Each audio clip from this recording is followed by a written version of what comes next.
All right. Hi, everybody. Thank you for joining us. I'm Shirley. I'm the CEO of Symmetrics, cyber performance management platform. I'm here to, joined by Julie, Susan, and Jared. Each of one of them will introduce themselves shortly. I don't want to say just a few welcome notes, not really welcome notes, just, what do we expect from this session? We are here to have fun. It's going to be fun, open conversation. We do want to see your questions. We may open up the mic later on the topic. We want to hear first, if you have any stories or insights you want to bring in, feel free to do that. So fun, engagement, and knowledge. So it's really about hearing Susan, Julie, and Jared help us understand how they've been building metrics. Was it easy? Was it not easy? What worked and what didn't? And before that, maybe we should do a quick round of intros. I would just say, Shirley, the CEO of Symmetrics, based in Israel. And yeah, Julie, why don't we go on to you? Probably let's just make it a little brief background, something fun over the summer.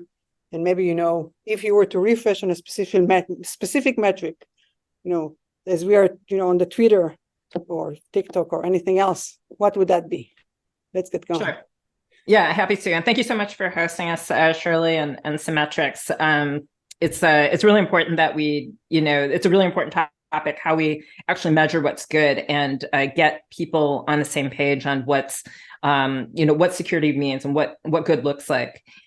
So a little bit about myself. I've been working in Silicon Valley probably for about almost exactly now for 25 or 26 years. A wide variety of companies, like small startups to Fortune 1, and cut my teeth in the system administration world, and eventually made my way over to security via sort of self-healing technologies and DevOps, and just have loved the speed and impact of solving things in the security world since then. In terms of one fun thing I did over the summer, I saw a fun musical called, let me see, make sure I get this right, Cat Kid Comic Club. And one of the things I loved about it was how they were able to take really simple props and really get their point across, with a very just kind of keeping focus and like taste and all that stuff. It wasn't about the money of the production, Let's see. And one metric that I would always keep an eye on, like if I only have one, it's always going to be visibility. I'm a big believer in that idea of sunshine being a disinfectant. And I think in most companies, like one of the biggest issues is having pockets, whole areas of the organization of shadow activities or IT, and things that operate in that way cannot be kept in a healthy way, or at least visible. So I would always come back to that and let that drive the rest of the progress. Perfect. And we'll get back to visibility because it's a huge word for metrics. So we'll come back to that. Jared, please.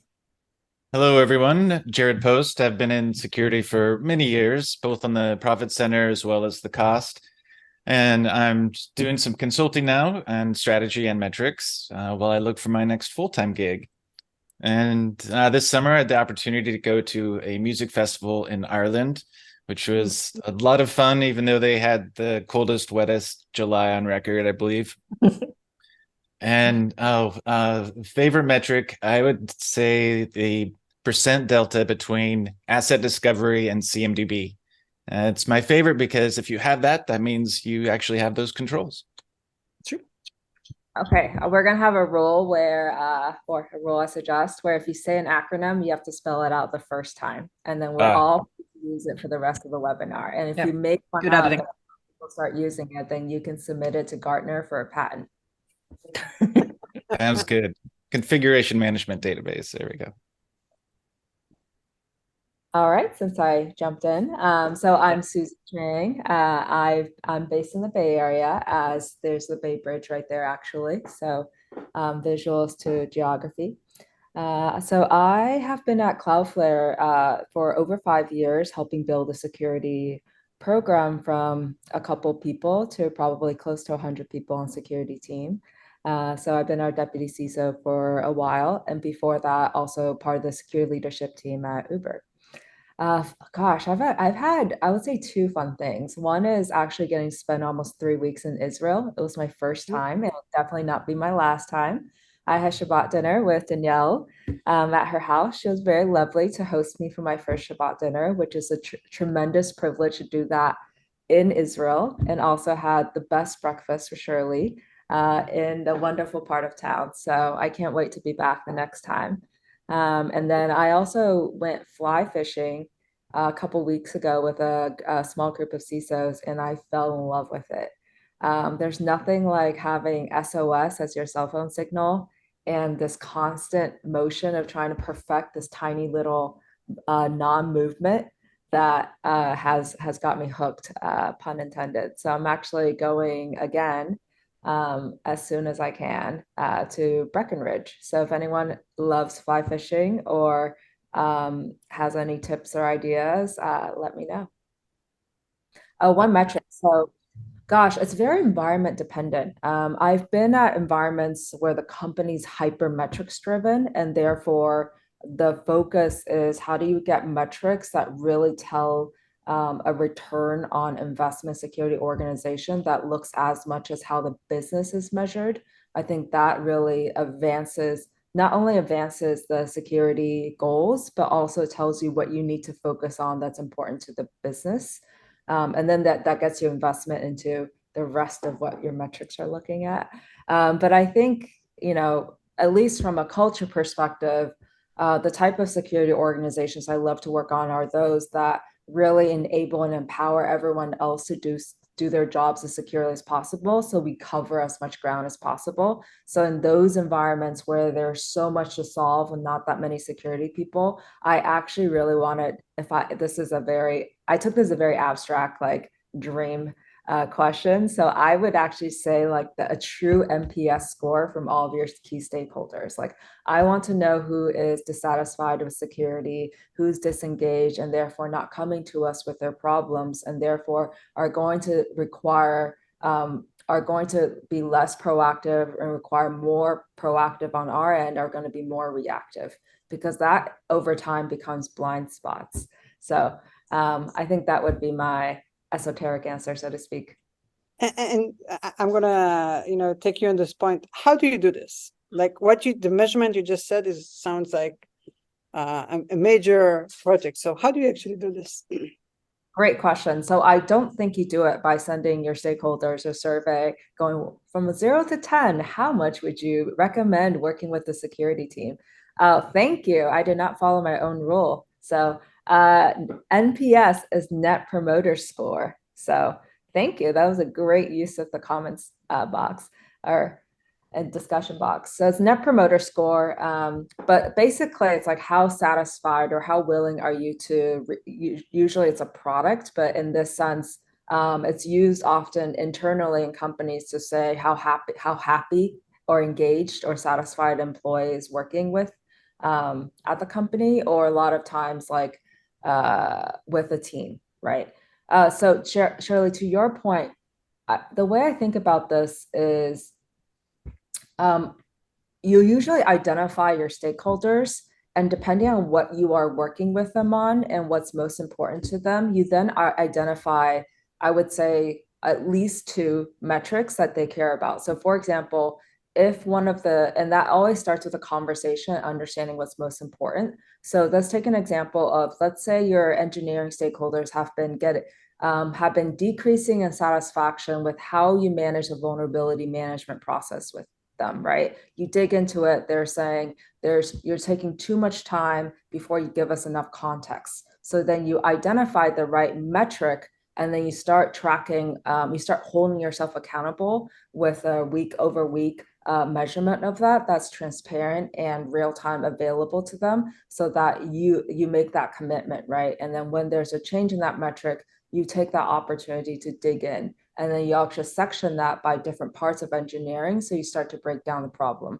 So I think it is customizable, but you would use what's most important operational metric to that stakeholder as that NPS measurement, so that in 6 months you can say, hey, we've made some improvements in the area you're most concerned about.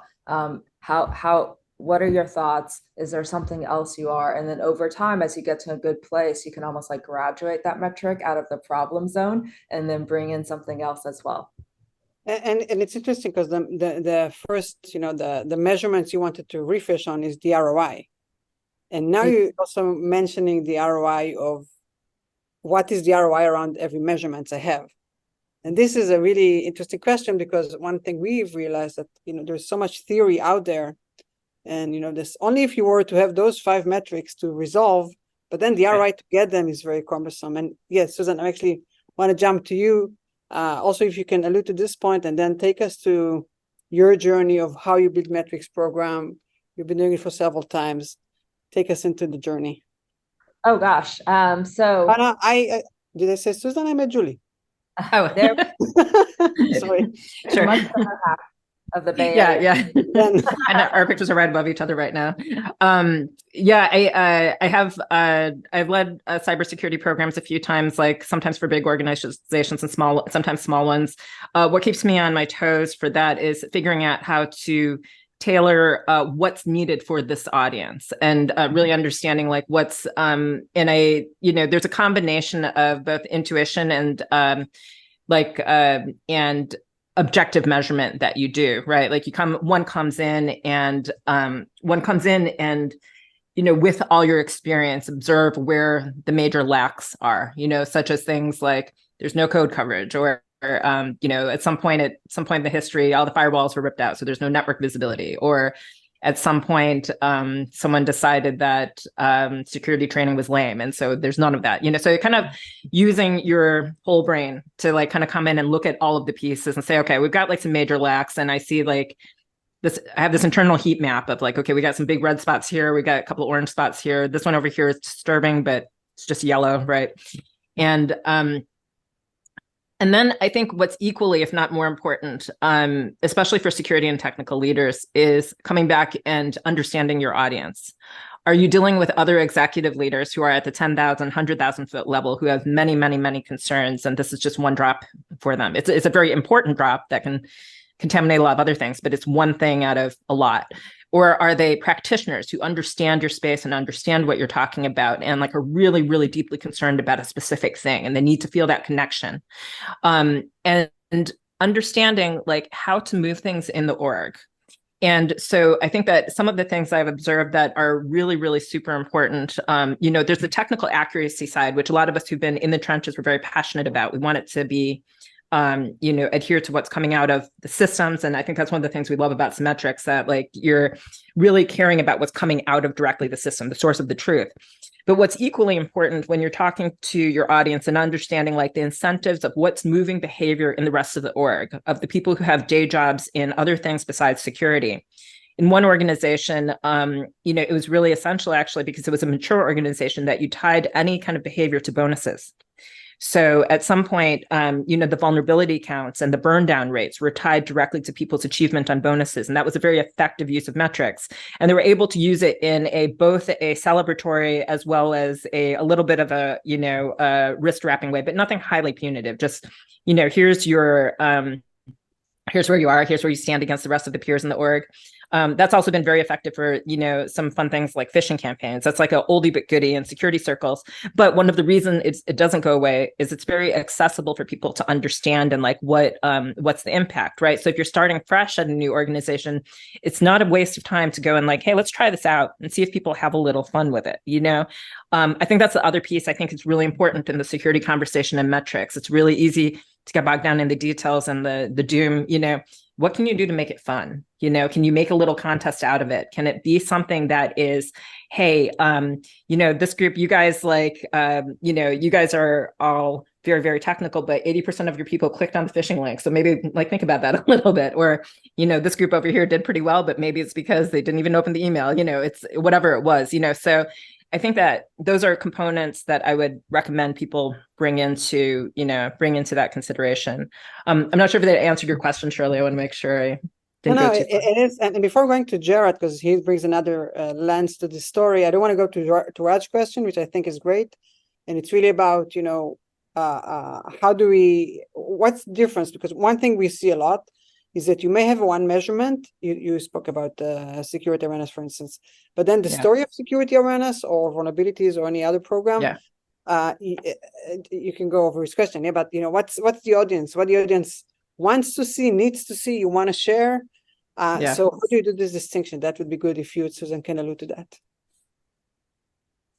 Susan, right? Both of you.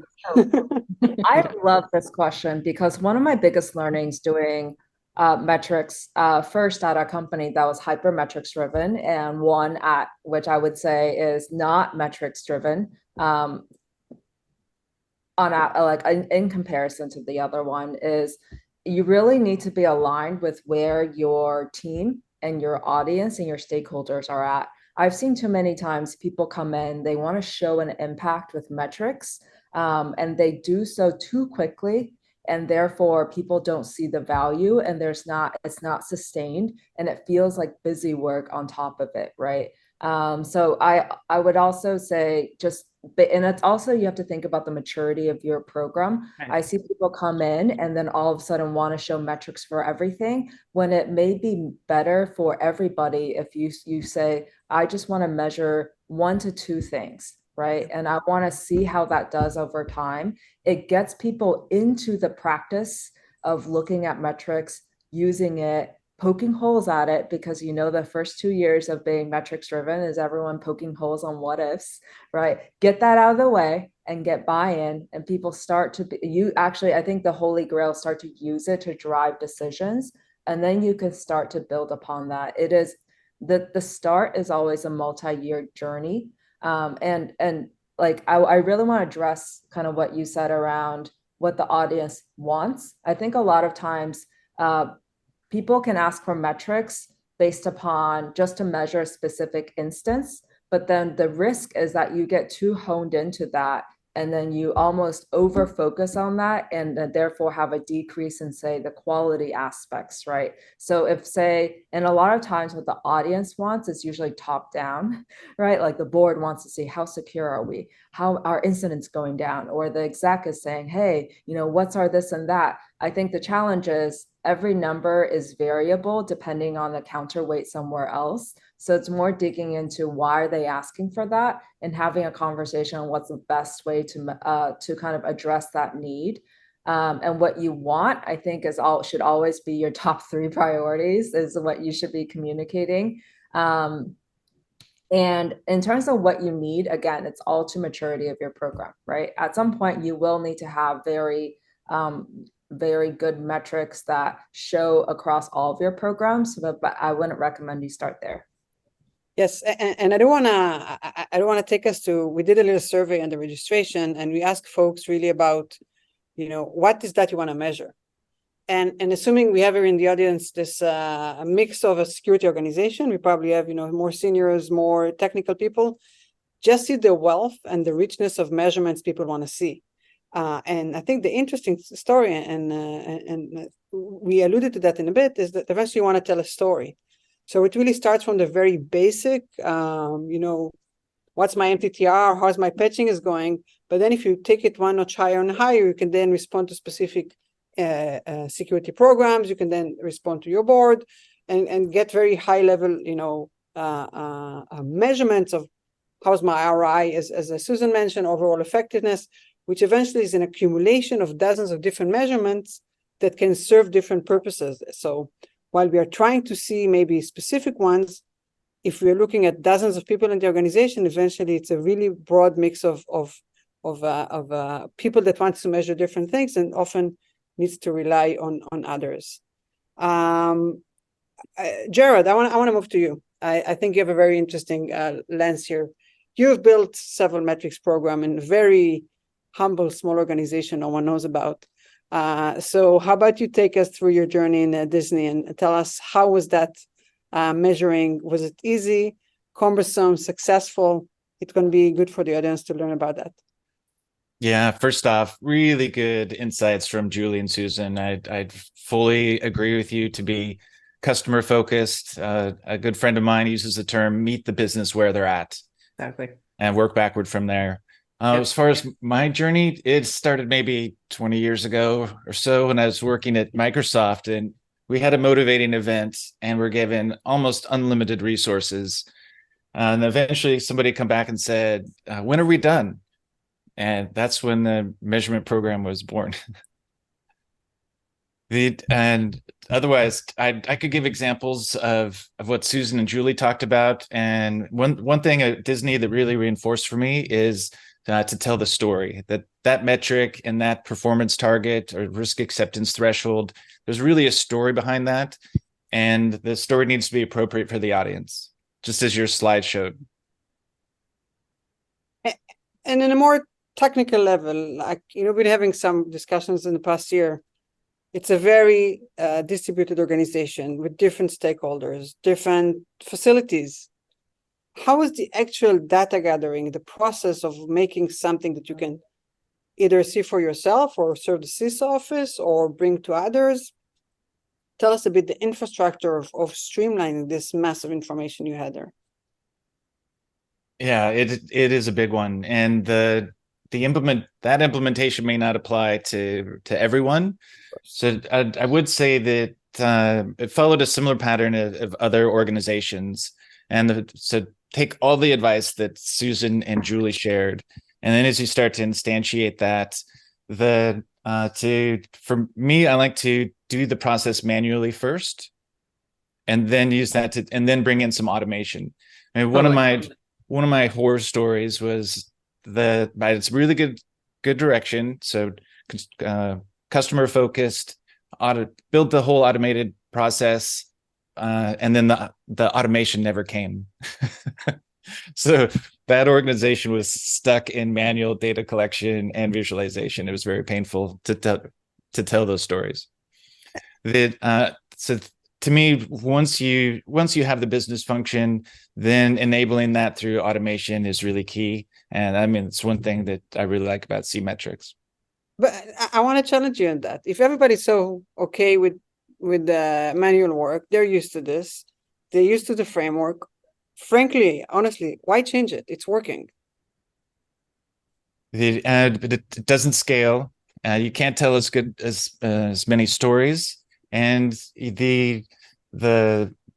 folks on your team are risk experts. They're not analysts. That we need to move to a higher level value of work, so we can focus on telling those stories to the right audience to really add value to the business, not move numbers around in spreadsheets. Yes, and that actually reminds me of something that we usually see, that when we have inbound people coming to us, it's really sometimes different people. Once I could speak with the deputy CISO, once it could be the risk manager, maybe it can be an analyst from the data team, or it could be even all the way to I'm an engineering working on APIs. I'm connecting the data. What am I doing with that now? So it's really a range of people. Maybe it's time to take the audience. Danielle, we have a little poll here. So let's do a little poll with the audience, see how you guys today are measuring your organization. If you can just quickly submit an answer, try to put the right answer, whatever that is.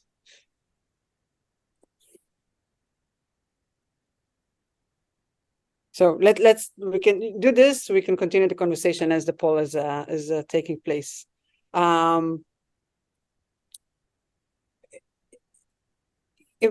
Question for the three of you: if you were to see from the security organization, who is the biggest metrics consumer on one hand, who wants more and more metrics? Is there a specific weight in a specific part of the organization?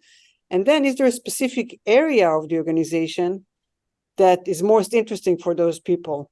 If you can find this, correlation, or maybe it's completely not focused on specific areas.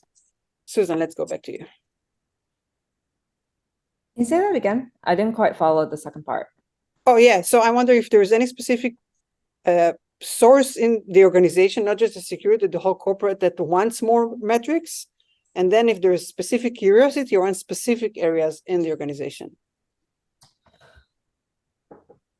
So I think it depends on the culture of your security org or whether they're inherently very data driven first. But one of the most common ways where I've seen a big push is actually as your organization graduates to a level of maturity and there starts to need to be a need to prove your return on investment.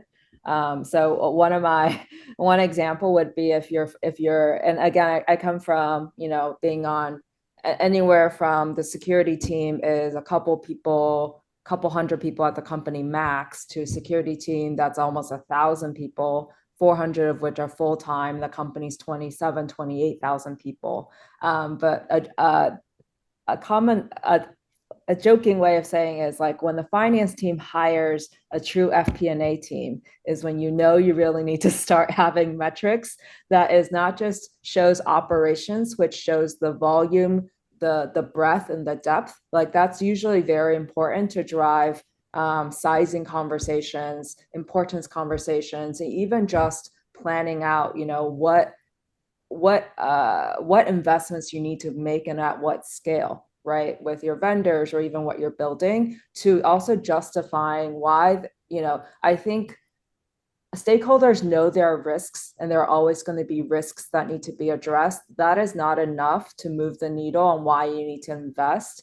You also need to show that when you invest, this is the value to the company. And that is very hard because, and this is what I love having these webinars about, is we're one of those industries where we're still so nascent compared to the macro arc that there is no consensus on what are the metrics, right? If you look in the finance industry, if you look in a couple others, there's even like reliability, we all know about the nines, right? There is no common metric that we all talk about, that boards know to ask about, that execs know. It's almost very contextual to the maturity of the org, the risks they're facing, and honestly, what they're hearing from customers and regulators.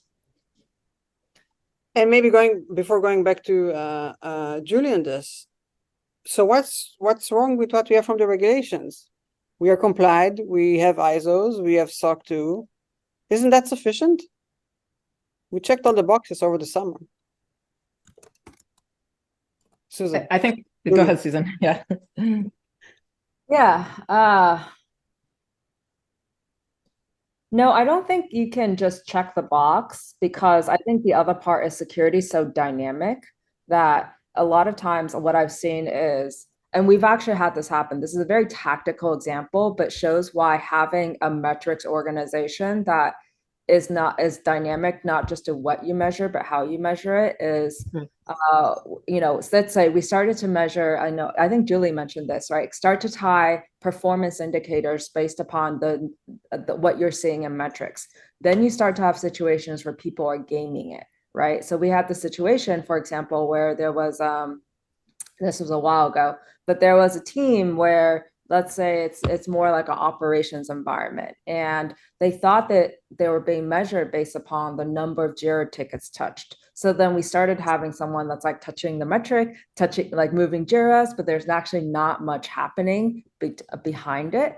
So I think this is where it gets tricky in the security area and why there's just not that consensus. And you need to measure not just the operations of it, but the quality of it. And I think this goes back to another question in the meeting chat around how do you measure just that a control is met, but the effectiveness of it, right? And that goes back to, sorry, this is not quite answering your question, but to answer another question in the chat, Shirley,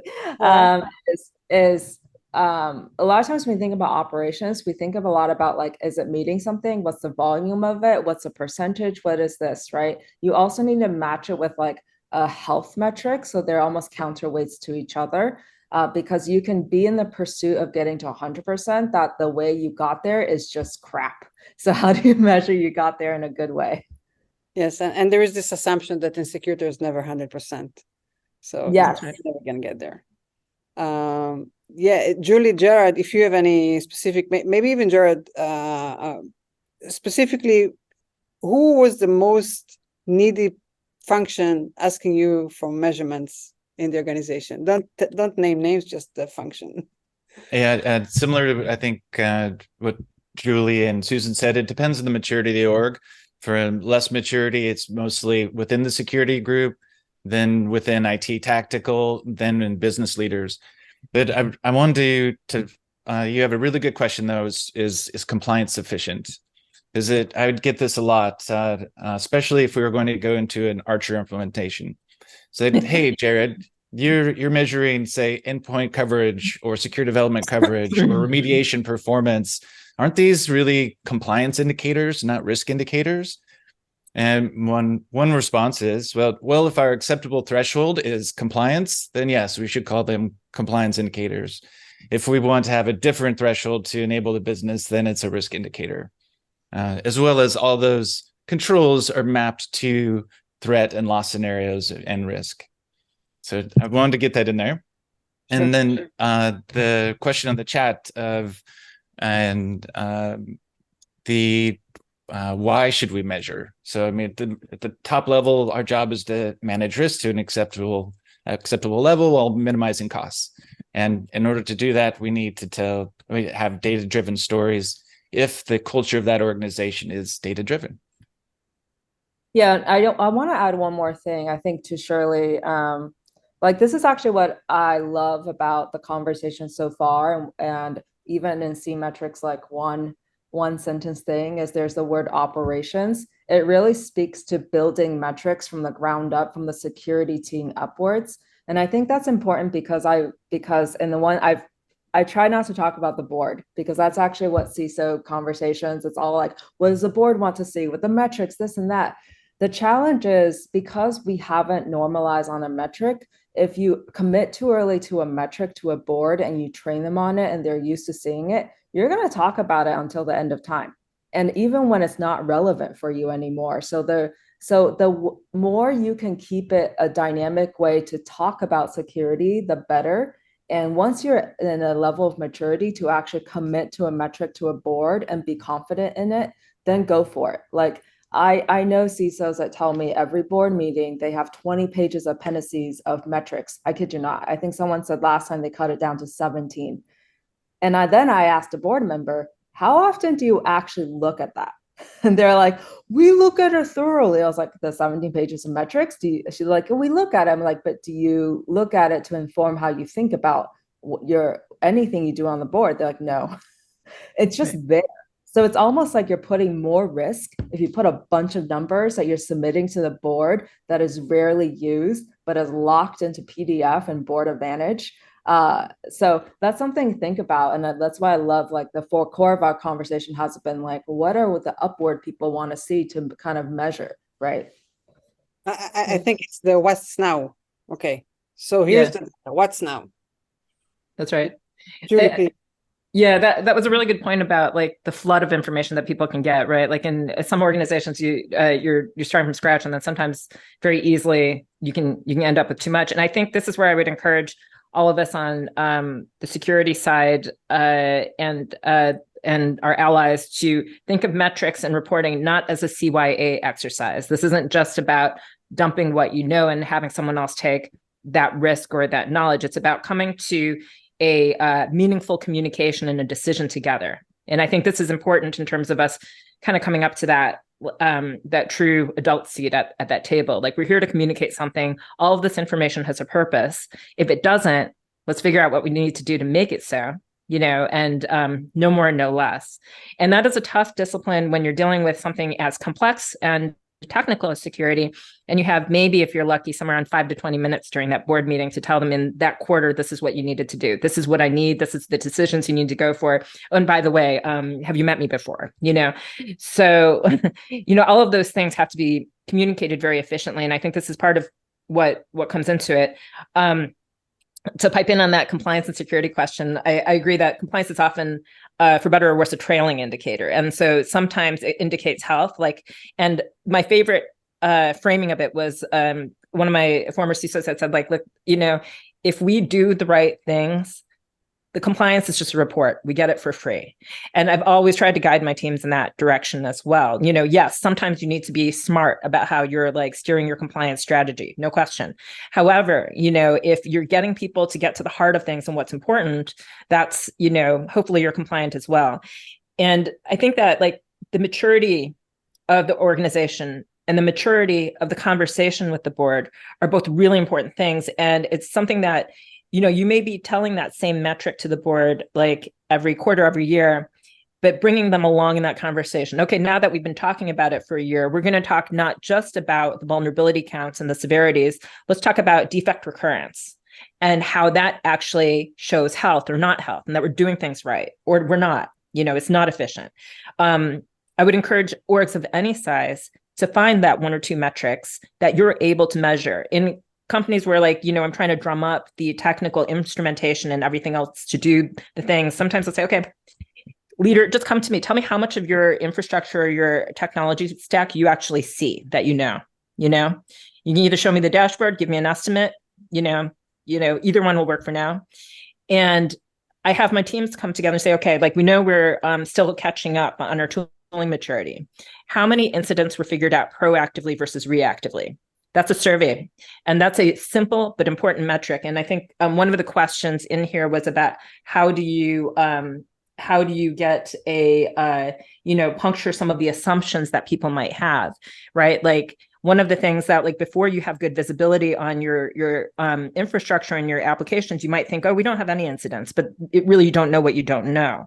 So the thing to kind of puncture that is how many incidents that happened are actually proactively discovered by us versus reactive. And by that, you can also discern how good is your coverage actually.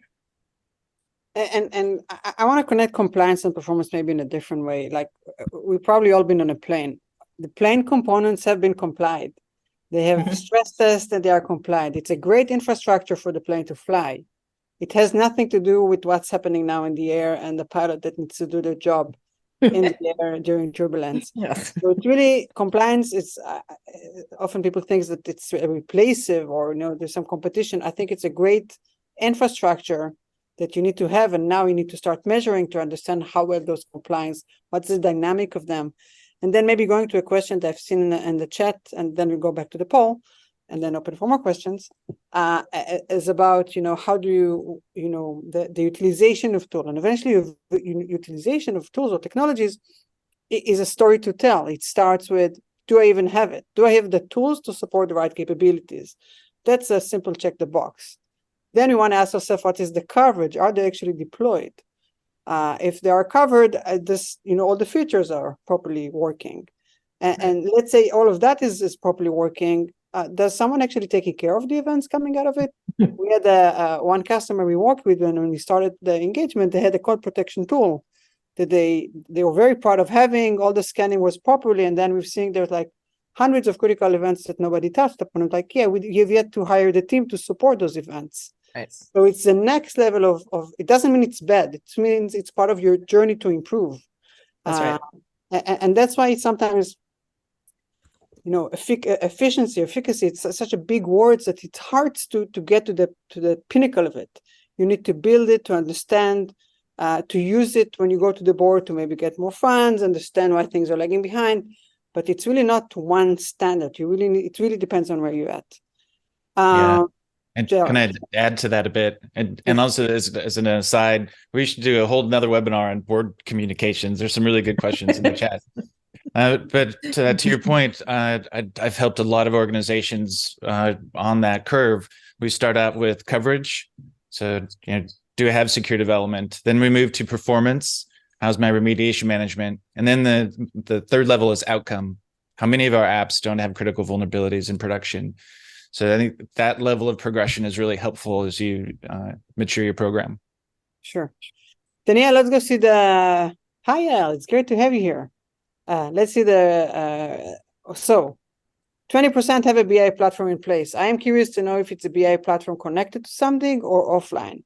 32% excels, 20 not doing it consistently, and the rest is other.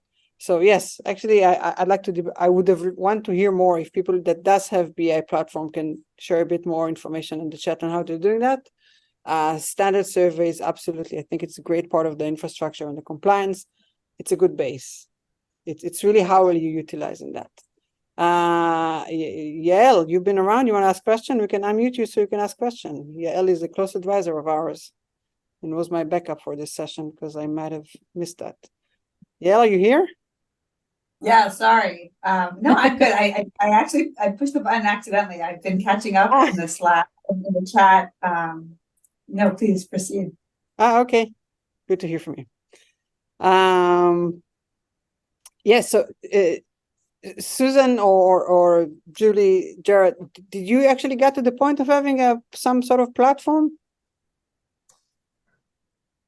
So I can start, and then I have a sense that Julie and Jared have taken it further in recent times. So yes, I think simply put, at all security organizations I've been at, the company has at least one BI platform, if not multiple. And then there is where all your security data is. And depending on your strategy, you may have intentionally built your architecture as separate from the company so that there is redundancy, in which then you have a different data store. And then you actually have to make a series of decisions around, do you integrate at the data layer so that you can use the rest of the company's resources to manage that data, or do you use the same the same, I guess, I call it the UI layer, like the Tableaus, Lookers of the world, right? Like, do you integrate at that, etc. So, and the part of that is because of ownership and maintenance and improvement is we've all been there. I think we all start with like this, can you do this? Can you look at this metric? People end up downloading data. It's on Google Sheets or Excel. And then over time, you're like, I have 10 one-off analysis. I need somewhere consistent. And then that's where you graduate to like a BI, to like a Looker or Tableau. But the challenge is over time, as security goes through its ups and downs, but generally up in criticality, like almost nobody wants to own and maintain that. And it's so dependent also on the processes feeding in that I've over time seen either you invest in having a whole team dedicated to metrics, which a lot of times actually annoys the security engineers who are like, how are you investing in headcount to measure what we do versus in helping us do the job? Or you try and get others at the company to take it on. So you take compromises to try and feed that data, and then you get into that constant negotiation of like, where are you on their roadmap, et cetera, et cetera. And then because your data sources are so diverse, some of them are similar to what others in the company use, some of them aren't. So then it gets complex there as well. So that's where I see there's not really like a BI and interface layer that is actually optimal for security. You usually have to take a compromise, either in the amount of resources you put in or the quality and timing and prioritization of it coming back if you're more of a customer to an internal organization. Yeah, I would go ahead, Jared. Again, very good thoughts. And I mean, even a lifetime ago, I even tried to build this software company to try and make this easier. So I'd fully support companies that are doing that, present company included. And again, for me, the how really depends on the level of transparency. Is that aligned with what the organization wants? So, because I've done all three. So just with Excel, that was the appetite for transparency for that organization. I've done business intel tools that were offline just to improve visualization, as well as BI sitting in front of a database layer backed with a data lake and fully automated. And it was it was a regulated organization, financial institution, and they wanted to invest in that transparency. And one of my favorite points of my career is when the CIO first saw some remediation performance.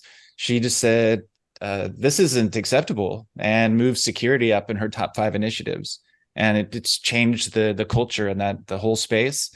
But first, the leadership wanted the desire, and then to make that investment is very expensive. So any ways that we can help streamline that and reduce the cost of telling those stories is important. Yes, and we do have another 10 minutes. I don't want to go over an hour. I think it's certainly a topic we can discuss for hours. I just want to frame it so I'm not going to get bored here. So Julie, Gerard, Susan, if you have a look at the questions, see if there's any others that make sense that you want to start responding to. I may add here that, the trend of data lake, we have Snowflake now and Databricks and AWS, of course, that has their own. It's a good start. I think it's a good start to have the infrastructure. What I find challenging, or what I think is challenging, or we're hearing for customers, it's not my personal opinion here, is the amount of resources that needs to go on top of that. Okay, so I have all the data in one place. Now what? And I think that's the UI layer that some of you alluded to. That how can we actually make it simple? We have this one anecdote. I'm not going to name names, of a major company not too far from the world where Jared is, that we spoke with one of the VP SecOps. And he was assigned to plan the next year, particularly around vulnerabilities. And he went to the head of vulnerabilities in the team, and he told them, yeah, can you get me some stats? I want to plan forward. I want to know what happened backward. Head of vulnerability was, fully transparent with them and told them, absolutely. How about you take the keys? Here's your user, here's your password, go into the platform and go figure that out. Now, that person used to be a CISO of a major company. He's 20 years in the industry and now needs to go into a very specific tool that's probably just came out in the past 3 years or 4 years, and he needs to learn at soup to nuts. So this is where the storytelling, the gaps, where Jared works hard, where Susan and Julie goes and try to get the data in, but it takes a village to be able to synthesize the data to other people inside the organization and outside the organization. Enough of my stories. Yes, let's see if there are any other questions you want to respond to in the final few minutes. One of the ones I liked in the chat said, does the board ask you, how are your peers doing? How do you handle that? And absolutely. I think a lot of times while the board and other C-level leaders, maybe your boss, are trying to get a handle around something that's one of their many responsibilities, they'll try to do a little like comparison shopping and seeing like how well what's going on. And this is where I think it's really helpful as a security professional to always take these things as a very constructive challenge, especially because the security community of professionals is very welcoming. Like, I don't think I've ever had an experience where we weren't trying to help each other out, try to help figure out the benchmarks, what's normal, and more often than not, being able to come back to the boards and leaders and say, yeah, I've already talked to those folks and 2 or 3 others, and these are the benchmarks, and this is where we are. And and it takes some time, right, for people to absorb that knowledge and to feel comfortable with it, to feel comfortable in being uncomfortable in managing an uncertain risk, right? But that's, I think that's a big part of it. Yeah, same sources on the board question for Gartner, independent benchmark, and peer relationships. Yes, peer company relationships. Yeah, for sure. Yes, if there are any other questions we have yet to respond to. Oh yes, there might have been. Sanket, how do you justify symmetrics? It's a whole discussion. But the data warehouse and the Power BI tool, it's a good platform. Now think of the overhead of people that you need to tie them together, synthesize the data. And I don't want to name names of people in this call, but I can tell you that major companies is investing millions to be able to do that, because it's such a teamwork. Let's say I have 30 different security tools. Now it means I need to take the time of each of the SMEs in charge of those tools to help me understand that data. So this is just a very basic. Then you want to start tying this data maybe with a CMDB or maybe with other tools. So you now start crossing the data. So what we are trying to do in Symmetrics is basically understanding, once I've mapped one endpoint protection, I know the measurements, you give me the API, the next day you're getting the metrics in front of you. Now I can replicate it to others. I don't want each company to do this. So this is the productization of this process. And not all companies have that line item to be able to invest millions in internal data projects. That's right. And I'll say, like, having worked at like some large companies and where we had to do a lot of bespoke measurement and dashboards, and you do what you need to do.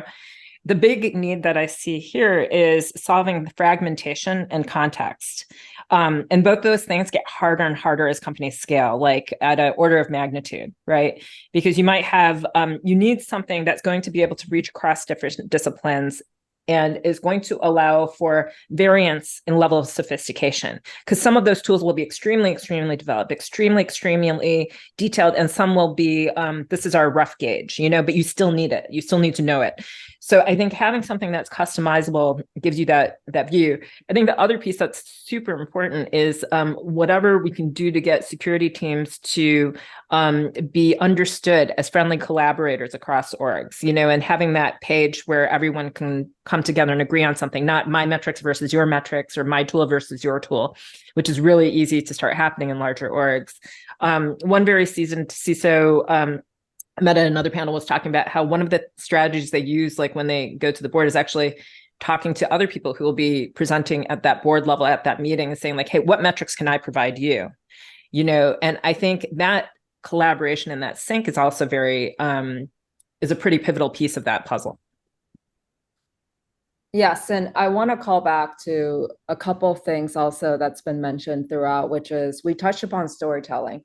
And I like that we didn't start there because I think sometimes people hear storytelling and they hear its optics, when in reality, it's actually very important, especially as you speak to and really try to gain rapport and buy-in and investment from non-security stakeholders, the ability to use language that doesn't just speak to them, but seems objective, right? And as an organization gets larger, increasingly everybody is operating on a just-in-time type of operating model from a day-to-day basis. And I can't tell you how valuable it is and how credible you are if you can pull up and from a central source of truth, a metric that you may not be using daily or weekly, but you occasionally need, right? I've seen people in even at summits, right? Chatham House rules, where the topic may be about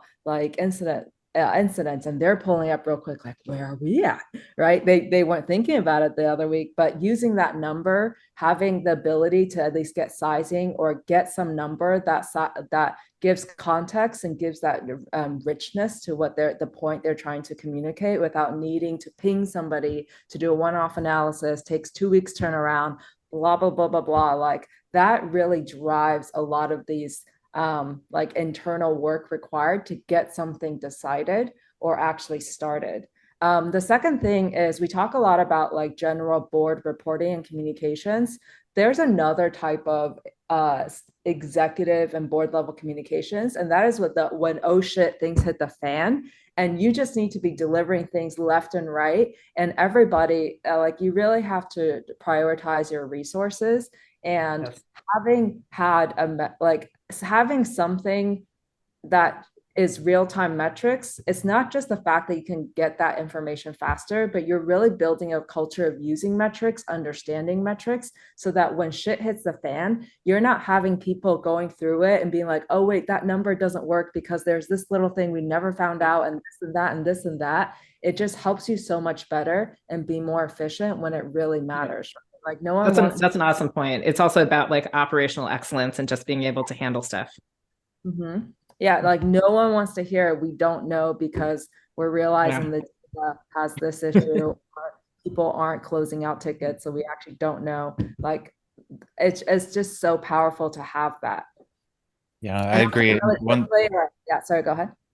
And one thing to add on to that, and take advantage of little near misses and incidents, like yes, for Log4j really enabled what we call prioritized remediation management. So take that fire, invest in your attack surface management so you have that data handy, you can operationalize it. And one thing to add on what Susan said about storytelling, that's important because each key risk indicator, in my view, should be driving a decision. Do we need more or less? Should we go faster or slower? If not, once that metric meets maturity, move it over to an operational space. Right. So, and I'll even catch myself. So, is this measurement driving a decision? If not, yes, it's got to go. Well, Right on. I think it's, I was about to do a round of, best tips of how to measure, or what best tips on metrics. I think, Jared, you gave us a really, really spot on wrap up on this. A measurement needs not just to be a data point, but needs to be able to give us an action or something we could do with that. And I think that's a great way to finish this session. If I missed anything, it's time to say it, but otherwise I will thank you all. It's been a pleasure. Hopefully you enjoyed it and learned something. Susan, Jared, Julie, thank you very much for your time. Thank A you, lot of Shirley. fun. Thank you all for joining us. Thank you.